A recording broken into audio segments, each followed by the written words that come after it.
Good morning, and what is great, good, and real? Welcome to day 21 of the Do You Rules live stream experience. I'm your host, Cliche Jeff. I'm feeling blessed and amazing about life. I hope you're feeling blessed and amazing about life. It's a great day for me for a lot of reasons. It's my baby girl's birthday. It hasn't fully hit me, I think, outside of my spirit, meaning I don't even know how to contextualize it. I don't even know how to express how I'm feeling. And then the irony of not looking ahead, staying in the moment. My baby boy turns 12 tomorrow. We didn't plan it that way, but that's life. That's also not what I want to talk about, but it is awfully inspiring and motivating to know that, these things are occurring, and such is the beauty of life. Because relative to this only happens once a year, right? Anyway, as I settle in emotionally and spiritually, and I guess it would be psychologically, I have a lot running through my head right now for a litany of reasons outside of the beauty that today offers. I want to talk about virtuousness today. I thought about having a continuation of yesterday, which was the power of privacy. I think we have to get into privacy and why privacy is important, why the power of privacy is about protecting your peace and your space, and that we shouldn't be hesitant to let anyone infiltrate our space and take away from our privacy because, privacy is where we want to talk about virtuous qualities.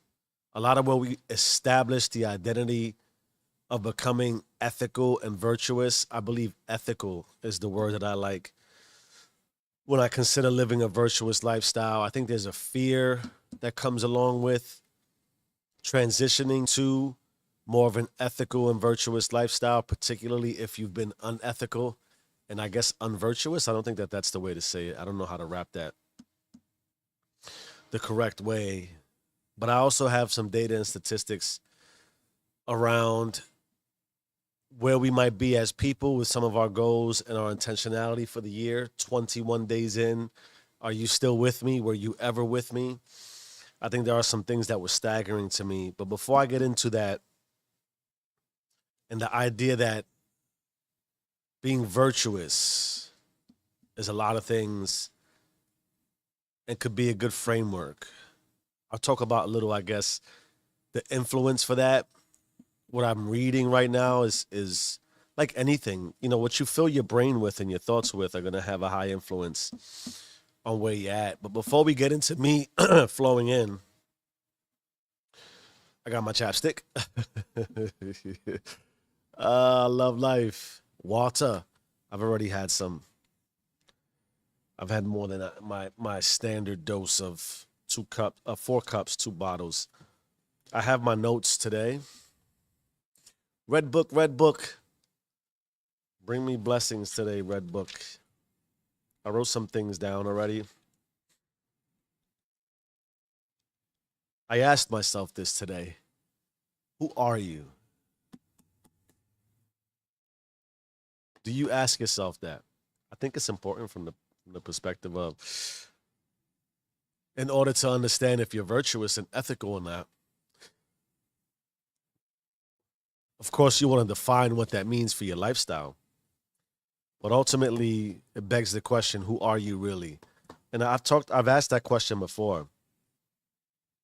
I've talked somewhat in depth about answering the question, who are you?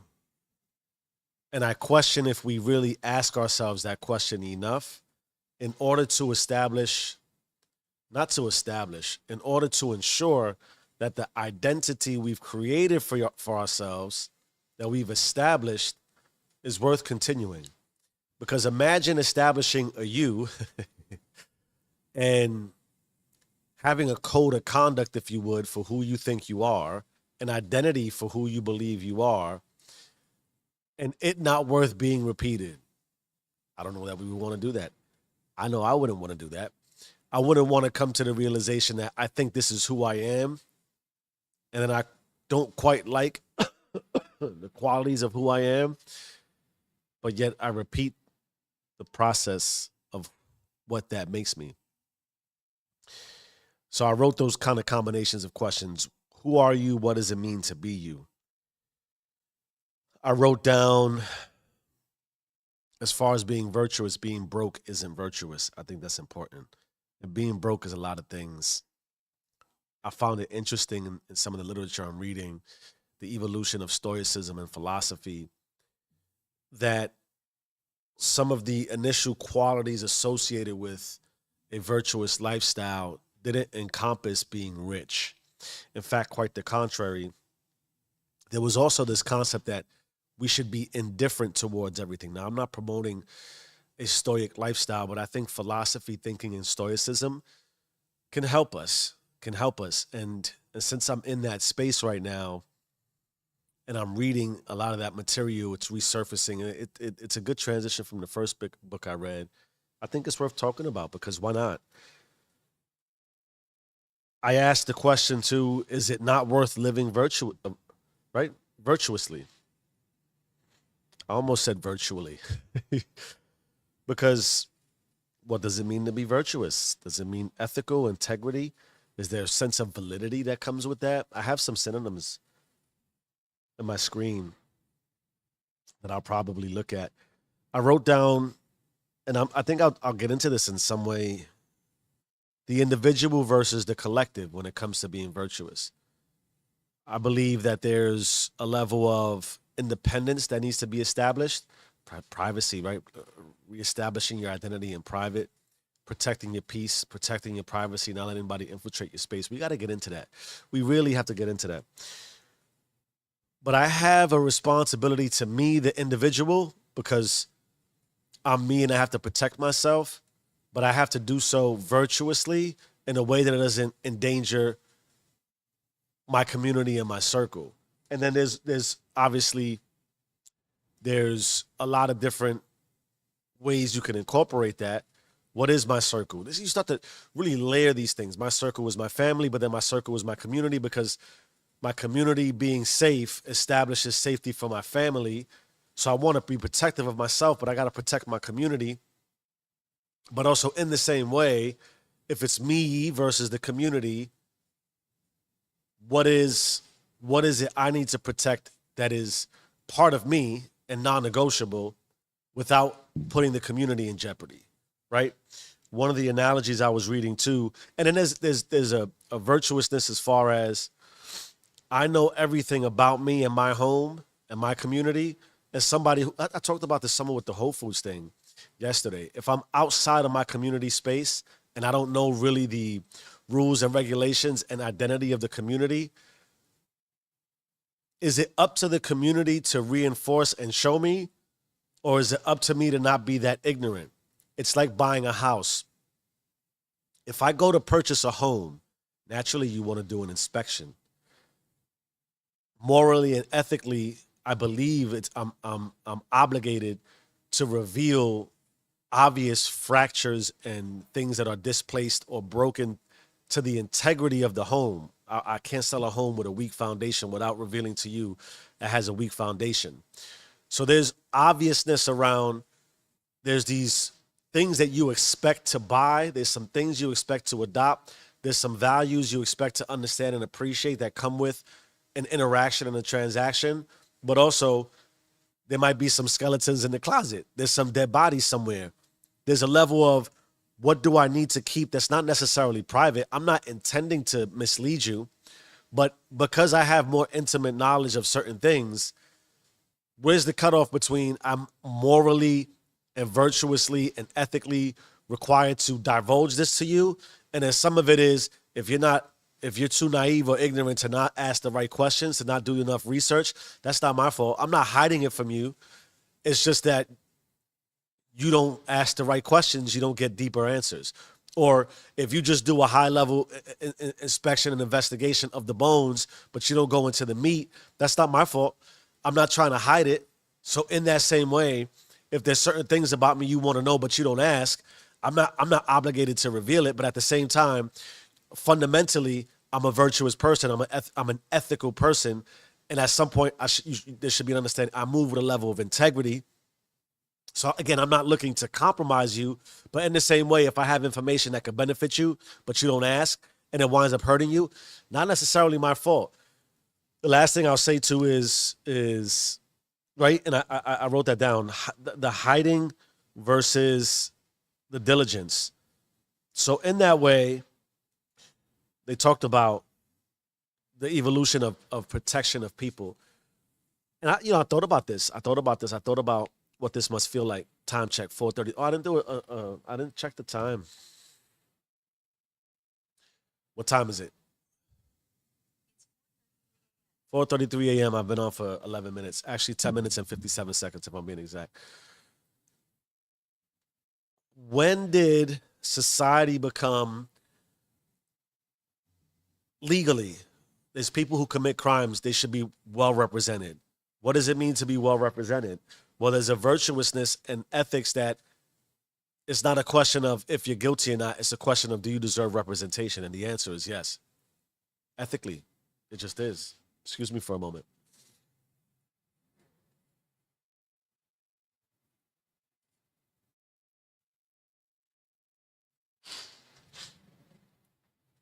Okay. Oh, one more moment.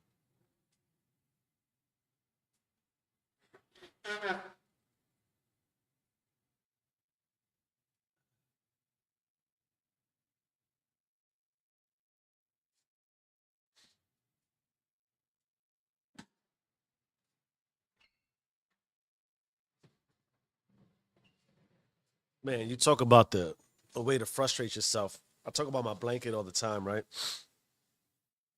So as I rolled out, I rolled over my blanket, and the brute force in me, I tried to pull it out while I was sitting on the chair, and then I thought to myself, "Get up, you lazy fuck," and and pull the blanket out, and then sit back down. Much easier.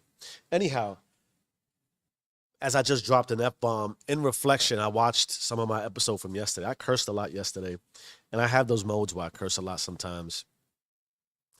Is that ethical and virtuous? As long as I'm not compromising who I am, right? But at the same time, I want to have respect to the audience that not everyone wants to hear that. And so I'm going to be mindful of that and try to work on that. That's the guarantee I offer you that I'll do my best. But there are some rhythms and patterns and habits, especially when I'm in a flow state, where is it culture? I think the machismo culture, the professional culture I was raised in, was very Hispanic culture.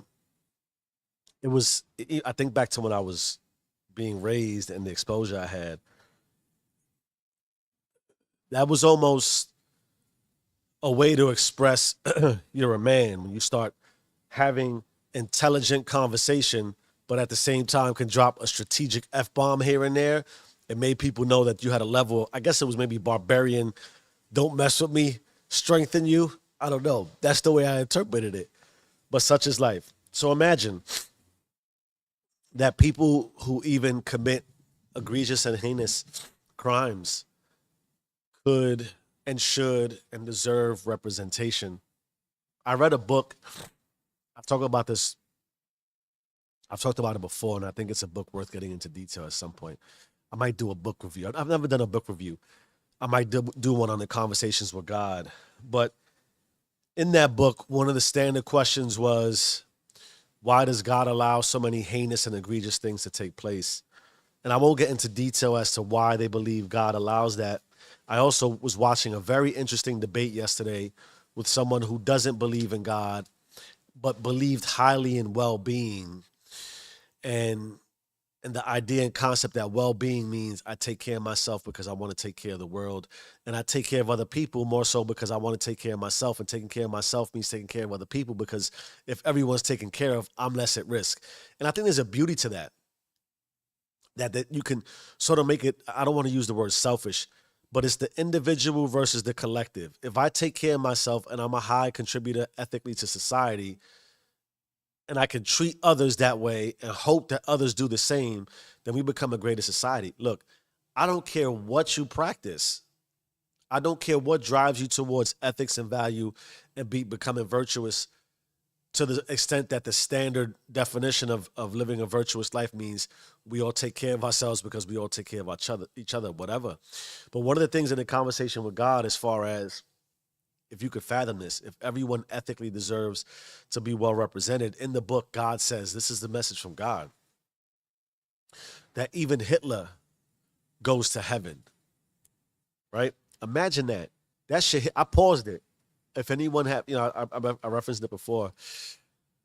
When I was listening to that, and it said, if when you can understand that, you can understand God. And I said, whoa, I need to pause this and reflect on this. I've done some deep reflection, and I'll get to my opinion on that another day. But what drove me to virtuousness today and why I think it's an important conversation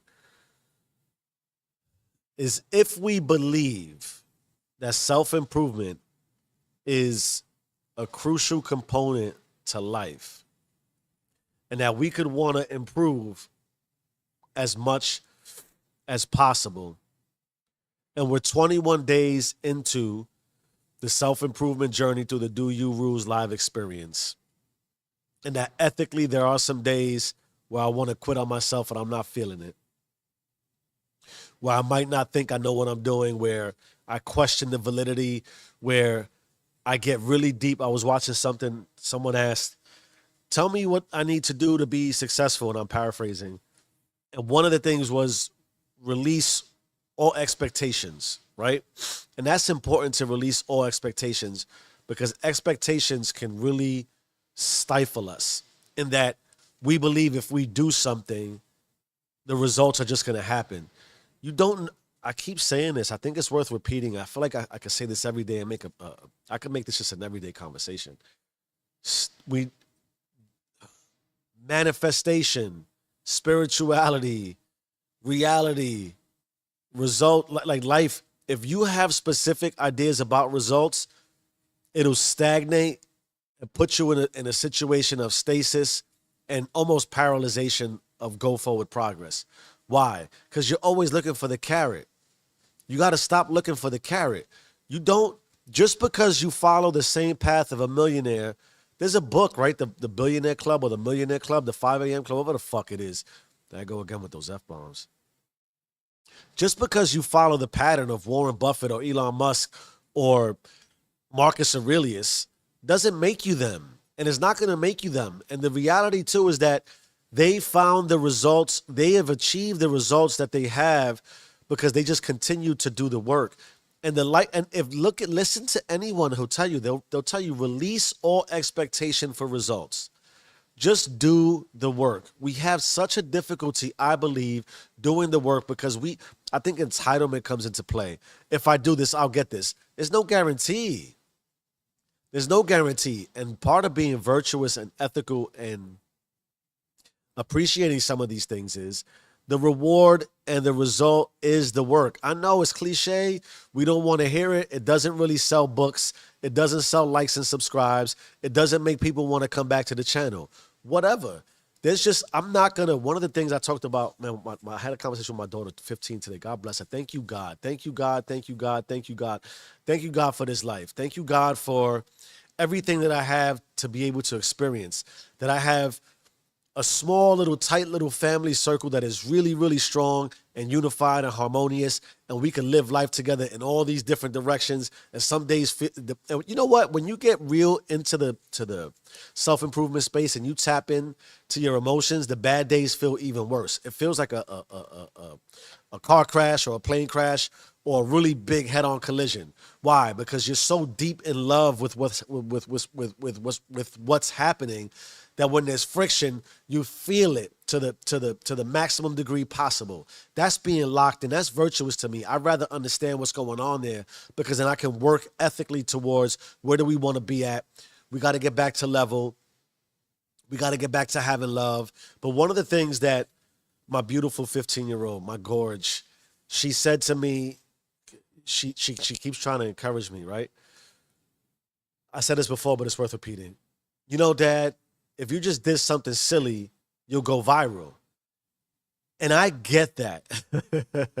And I'm not saying this is unethical. I'm not saying this is not a virtuous sort of approach to life. Do what you want to do to go viral. I'm not suggesting that I don't even necessarily want to go viral.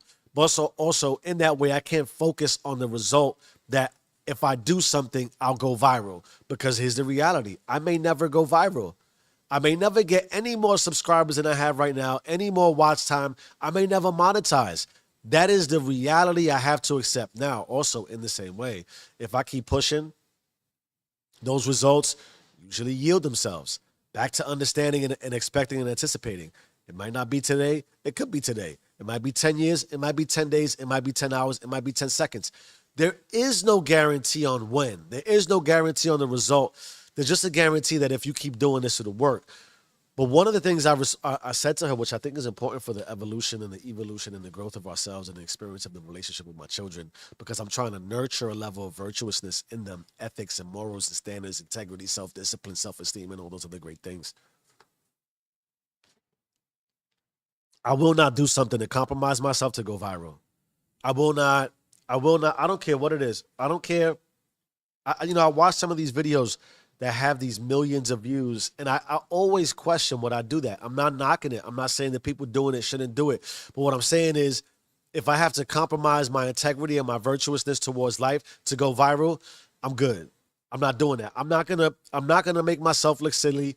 I'm not gonna say something egregious. I'm not gonna look to offend. I'm not gonna make a mockery of myself. I'm not gonna have a reputation associated with me that says this person did this, because that gets a lot of clicks and likes and views. I'm not gonna, you talk, and it's not about, I don't mind becoming emotional. I talked about the anime. I believe I'm deeply in tune with my femininity. So, but also, it's not a question of there are things that make me cry. But I work really hard to say I'm not coming on camera to cry to get me seven gazillion likes and views. No, no, no. And it's not about, and maybe I will one day, but I think when I'm more well established, because my point is this: I'm very cognizant of my image. I'm very cognizant of what I promote, what I do, and how I behave, because it's my identity. And anything that compromises my identity from a virtuousness perspective, let's look at some of the qualities of being virtuous: honorable, moral, righteous, respected, right-minded, ethical, honest, decent, upright, straight, proper, credible, irreproachable, guiltless. That's big, legitimate, principled, high-minded, incorruptible, unobjectionable, inoffensive, moralistic, upstanding, law-abiding, uncorrupted. All these things, self-righteous. These are big words to live by. These are really serious things that mean a lot to me. And so in that way, they talked about when Stoics and philosophers started to get into politics and things of that nature. And I talked about being broke is not virtuous, but I struggled with this at times. They talked about people getting a seat in politics, and there was one person who apparently received their seat by having a corrupt vote. And I know that this is very sensitive in today's times. Consider that, right, where we're at politically, and how that could be a thing. I talked about that in my core, in my core, I can always see how to rob the bank. How about this? I always see the unethical way. I always see the non-virtuous way. So saying something like, yo, Jeff, you could get the seat at the table. You could be voted into, this big community of people who have influence and power will rig the vote. If you just do this, we'll get you in. I can't. There was a time where I would have took that and said, fuck it. Only you and I are going to know. Boom, I'll do it. But I've learned, this will make me go viral. All right, I'll do it. I've learned that. I asked the question, right? I wrote it down. Who are you? What does it mean to be you? I've done enough unethical things in my life, even from the perspective of just lying to myself, even from the perspective of having to wear different masks, to have to consider who am I when I'm here, who am I when I'm there, when I'm in front of this person and that person. I've done that enough to know it's painful, it hurts, and if not doing it that way means I'll have less in my life, fine, fine, define less, right? Because I believe that, albeit there will be maybe some things I don't attain, I don't believe in a limit. I really don't believe in a limit for myself. And the more I live this way, the more I believe I remove limits. Because what am I then limited by? If I could lay my head at like down at night, like, yo, I lived today as strong as I could. That's what I'm talking about with the do you rules and the self-improvement. What does it mean to be you? What does it mean to do you? What does it mean to lay your head at night to go, I did it today to the best of my ability. And if I get it tomorrow, I'll repeat it. And if I learn tomorrow that what I'm repeating is now in direct conflict with who I really want to be, I can change it. Why? Because I'm changing it and driving it towards a set of standards, a set of principles, a set of values that say, if I just stay aligned in these areas, I'm good.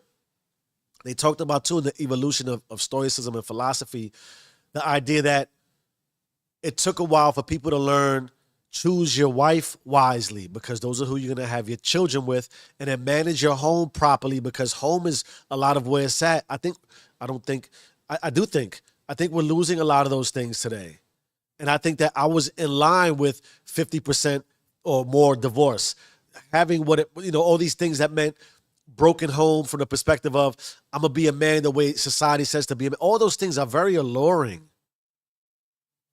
I would argue unethical, non-virtuous, easy to move towards, very compelling. You want to talk about a standard of religion, is it God versus the devil? I don't believe in the devil, but I do believe in fear and derivatives that say instant gratification, the pleasuring of the flesh, the immediacy of, oh, it looks good right now, I'm going to do it. I'm not saying it's not virtuous. I'm not saying that sometimes in living a virtuous life, you're not going to have an opportunity to seize it and say, ooh, I got to do this because it's going to put me where I want to be. Go get it. Being virtuous doesn't mean being broke. If it means that you can live this way and attain all the richness in the world, whether it's monetary or power or whatever it is, dominance, get it. But in a way that you can still lay your head and say, yo, I did it the way that I believed I should, because I follow these principles and values and morals and ethics to be virtuous. How you define virtuous. I believe, too, that there's a moral code that is ingrained and embedded in us. I believe delivered from God. I believe that there's polarities where God said in order for you to understand what virtuousness is, you got to understand what it is to not be virtuous. In order to understand what love is, you got to understand what fear is. Very simple. Polarities, derivatives. If you follow these set of rules and standards, these are you don't expect it, but generally speaking, these are the outcomes. You follow these set of standards and principles, generally speaking, these are the outcomes. We know what it is, and then we sense it. We sense it. We get the feeling of, this is not right. This is right. This is what I shouldn't be doing. This is what I should be doing. And if you apply that logically and fundamentally to self-improvement and the question of who are you? What did I write down after that? Who are you? What does it mean to be you? No, being broke is not virtuous. Then how do you align your principles fundamentally to achieve that level of success for yourself? You could do this in many different ways. You could do this as a janitor. You could do this as the president of the world. You could do it as the president of the Parent Teachers Association. I don't want that job.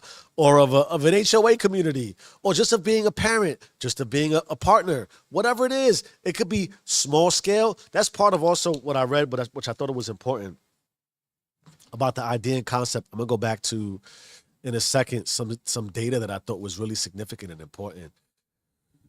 The idea of virtuousness, too, is this. There is a truth and a reality. Time check, 4:52. Set a timer for 5:05 a.m. I got to use the restroom here in a second. Think about this. Think about this. Think about this. Think about this. Think about this. I believe there's a realization within all of us that in some capacity we have a role to play. I talked, and I will always talk. Part of my mode for leadership, as far as when we establish the core values and the root of what the team is, there's a level of transparency that's needed. You need to understand your role and responsibilities, and then presume nothing, leverage data, know what your priorities are, and always make an honest effort towards what your priorities are. If you stay within those bounds and you understand the rules of the game, then you can't fail. Now, the reality is there's a chessboard. Some of us are pawns. Not all of us are the king. And even more, we're trying to protect our queen. Think about that when it gets back to the core fundamentals of life and the values as partnership and as a husband and as a father, those things. In any event, some of us have smaller roles, at least on the surface, because the pawns are still important. I'm not just going to give you my pawn. Sometimes I might sacrifice one. It's fucked up to say, right? I know. I know. But the reality, too, is like, some people in the workspace, some people are just in operations. Some people are part of project management. Some people are part of strategy. Some people just belong in the tactical team, right? Some people you got to direct where to aim and fire at. Some people can decide where you should be aiming and firing at. Some people go and belong out in the front. Some people belong in the middle. Some people belong in the back. Some people just need to be watching out. The point to all of it is, once you understand who you are and what it means to be you, I believe that there's an ethical responsibility to play your role specific to whatever your role is in humanity.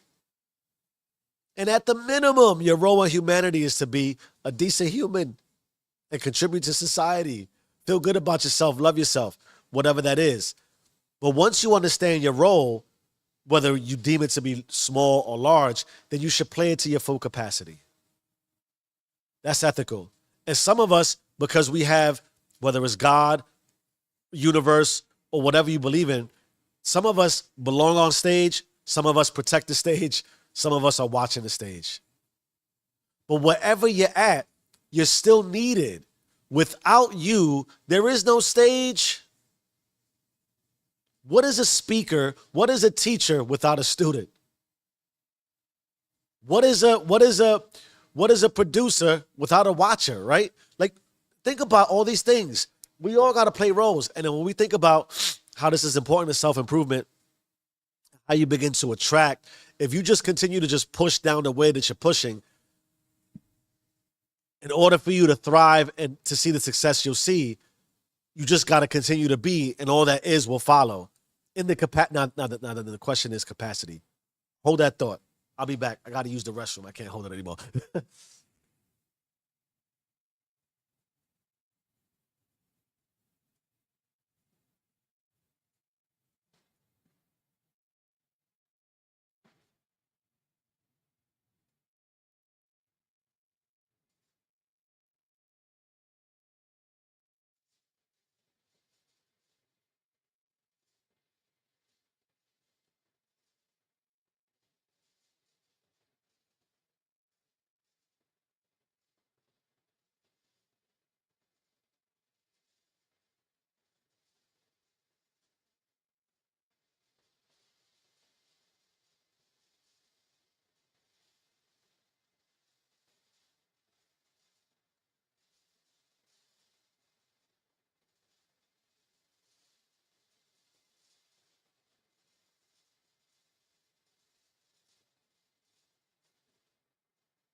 Oh, I'm back. But I forgot my blanket.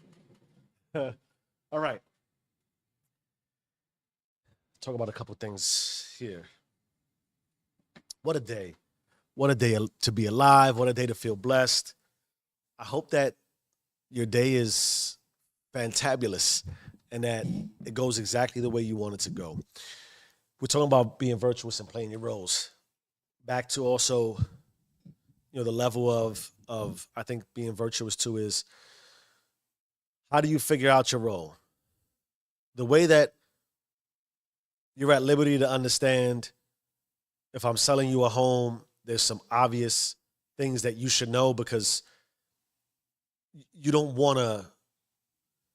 There's some things you should know. Foundationally, there's a set of rules that say I gotta expose all this to you. The rest of it is for you to do your own diligence, and that is to protect me, the home seller, and to protect you, the home buyer. The home buyer doesn't deserve all the rules. The home seller doesn't deserve all the rules. There's a balance. You have enough rules. I have enough rules. That way you're protected and I'm protected. You have to find out your role in life. You have to find out your role in life. It is up to you to do the diligence to find your role in life. It is not up to anyone else to tell you the role that you should be playing. How do you do that? Well, you got to learn. You got to take some risks, some chances. You got to feel what you think you've been taught, apply it. And then eventually at some point also, when do you teach yourself? I'm just asking a question, man. When do you teach yourself? When do you say to yourself, self, what is it that life, who are you and what does it mean to be you? And when you can answer the questions of who are you and what does it mean to be you, and you have some fundamentals about where you should be at, then you can make more informed decisions on how to live your life. You can make more informed decisions on how to improve your life. You can make more informed decisions about what the rules are for you and therefore what the rules aren't. You can make informed decisions on how you stay protected and what puts you at risk. These are more simplistic, I believe, than we make it. And part of what drove me here, go back to my notes and make sure that I'm not missing anything, because I do want to talk about some things, right? Hiding things versus diligence, self-protection versus community protection, the individual versus the collective. I also read something that was pretty succinct and dope, that if we find out and we baseline and level set on who we believe we are and where we think we're going, if we could think of ourselves always like an arrow, we're the arrow, and we pull the arrow back and we release the arrow at a target. We talked about the forest analogy. But if you pull an arrow back and you release it at the same target with the set of principles, values, morals, and ethics that are virtuous to you, whatever's virtuous to you, I'm not telling you how to define that. You might find what I find ethical, unethical, and I might find what you think is ethical, unethical, and that's just life. But you pull the arrow back, you aim it in a direction with the greatest intent. Once you release the arrow, you have no control over anything else. And the reality is you're not going to have perfect weather. So what that means is if you're shooting an arrow into the wind, if you're shooting an arrow into inclement weather, the target doesn't change. You're aiming in the same place. It's like a golfer, right? They have to understand when they hit the ball and they're aiming at the hole. Why doesn't a golfer always get a hole in one? Relatively speaking, they make all these efforts to practice perfection and execute on these tasks to always hit a target. Why do some hit it in less? Right? That's why you have handicaps, right? They tell you should hit it in 4 shots, generally speaking. Why does it take some people 7? Now, in life, if it takes you 7 and it takes some people 2 and it takes some people 11, well, as long as you get the ball in the hole, as long as you hit the target. But the reality to being virtuous and ethical is predicated on every day, every moment I get that I'm alive, there is a reality to improving on. I'm going to aim in the same direction. I'm going to pull the arrow back in the same way, and I'm going to release towards the target. And some days I hit the target. Some days I fall short. Some days I'm way off. And a lot of that is it because of the elements of the day that I had no control over? Do I need more practice? Do I need more patience? Do I need to have more diligence? Do I need to have support? What do I need to do to hit the target? Do you have a target every day? And it's crazy to think that some people walk around today in their lives. Who are you? What does it mean to be you? You don't know what your target is. You're not even aiming, dog. Like, it scares me. And I think I wrote down something to the effect. I don't want to go on my notes just yet. I do want to get into some data that really hurt me. It hurt me. It hurt me. It hurt me to think about it. It hurt me to think about it. Raising children has a massive effect on me, not just for all the obvious reasons. And maybe this is not more obvious than I give myself credit for, or I give myself too much credit. Maybe it's just that I wasn't raised. I don't want to say properly. I almost said I wasn't raised properly.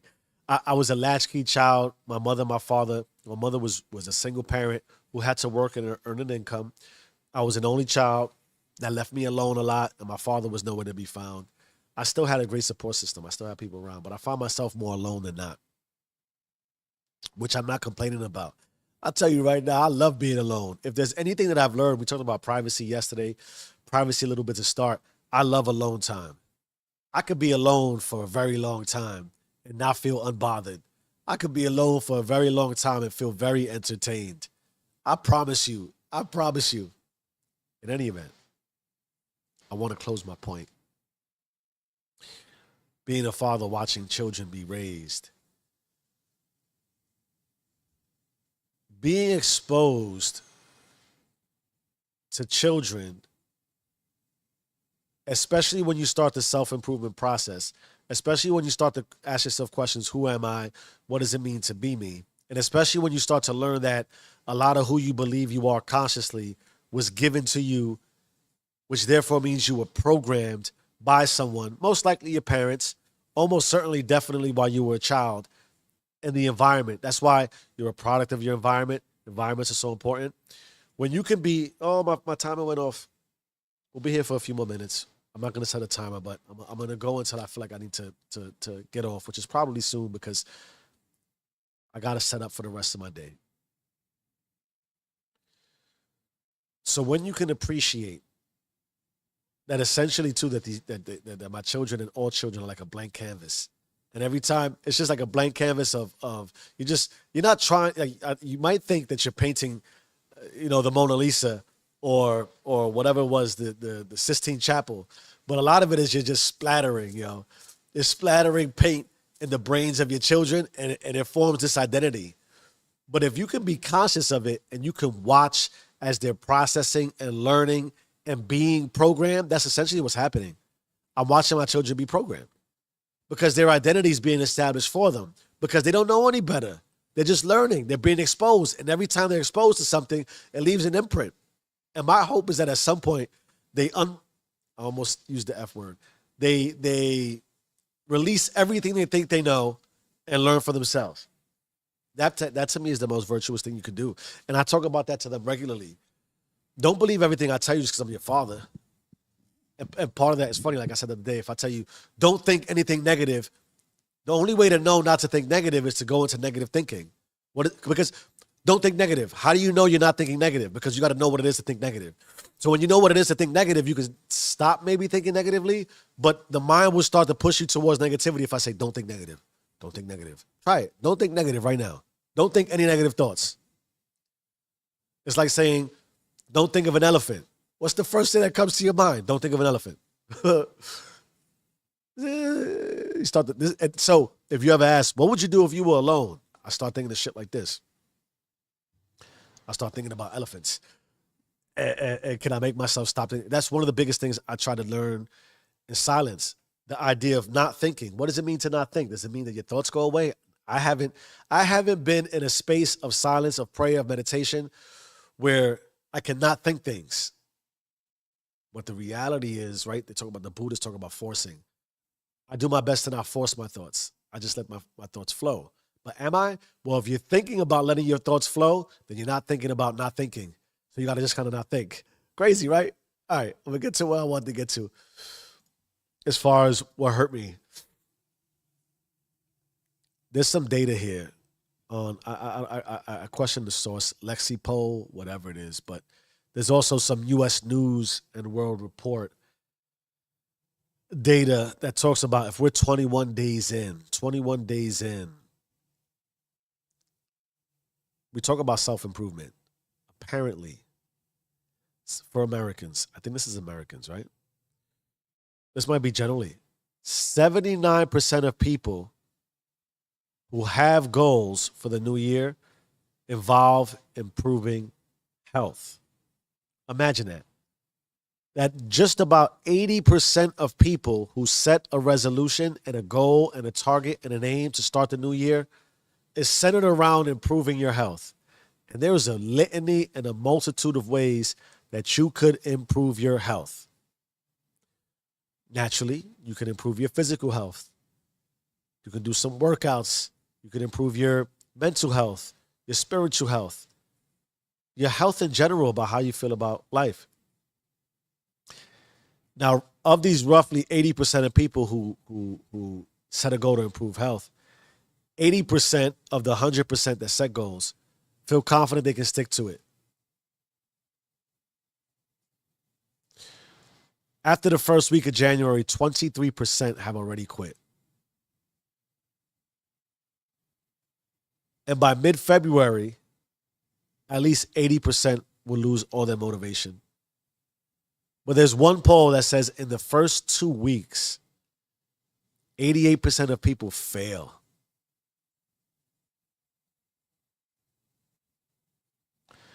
Here's some more data. 41% quit first few weeks into the new year.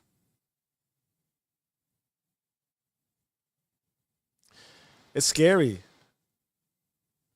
It's scary. There's some data that suggests only 9% will get through the year. 9%. That worries me, man. 9% of people will keep their goal for the entirety of the year. So you want to talk about virtuousness and ethics. I mean, that's lying to yourself. That's quitting on yourself. That's not having accountability. That's not having self-discipline. That's not having ethics around you. If you say you're going to do something and you don't do it, what does that say about who you think you are? So when you're asked the question, who are you and what does it mean to be you? What is that answer? Because I can't help but think that if at least 80% of us who start a year with a goal want to improve our health, and essentially only 9% carry through. And that's not even to say that the 9% that carry through are specific to their health goals. Maybe out of those 9%, half of them are dream chasers. And I believe that people who have a serious dream are more inclined to chase it because of they find out what it means to them. They find out what it means to them. And that the majority of us could set a health goal and quit on ourselves. It says to me that when you came to the realization that you wanted to set a health goal, it meant something to you about the quality of your life. It meant something to you to say, I want to live a healthier life because I want to have a higher quality of life. And yet you couldn't stick to that. Ask yourself why. And then ask yourself if that does not align, or does it align, with ethics and values and living a virtuous life. How could you live a virtuous life if you're not healthy, if you don't take care of yourself? So when I said being broke is not virtuous, yes, get your dollars. But if you're broke physically,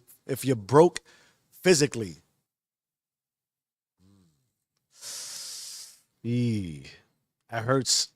It hurts to be broke physically. It's not virtuous to be unhealthy, out of shape, overweight, and driving towards physical illnesses.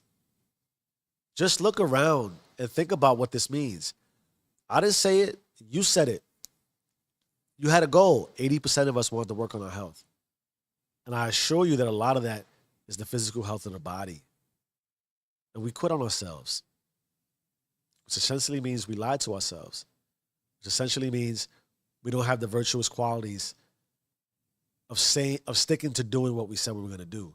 We aimed the arrow one time, we missed, and we stopped. And then think about from a self-improvement process what that does to you. What does that do to you emotionally? That's why I always say, I don't care what somebody says about themselves. I can look, I can feel, and understand exactly who you are. It's not an indictment. I'm not saying this negatively. I'm not saying this in a way that demeans you to elevate me. I'm just suggesting that if I have a role to play and you have a role to play, and you're gonna talk to me about the role you play, that's cool. But I assess and evaluate deeper than words. Because to me, words and the utterances that come out as sound are sort of the last things that really tell somebody what they're about or really speak to what somebody's about. Because words are just trying to express what we believe in thought and emotion. And words can be deceiving. All the words we speak don't necessarily align with all the things we think, which don't align with all the things we feel. Because if we did, then we'd constantly be doing what it was we felt and what it is we're thinking, and we wouldn't have to worry about our health in that way, right? Being virtuous means a lot of things. Being who you are and defining that means a lot of things. And it can only mean it to you, right? Change your mind, change your life. I am who I say I am. Do you and stay rich.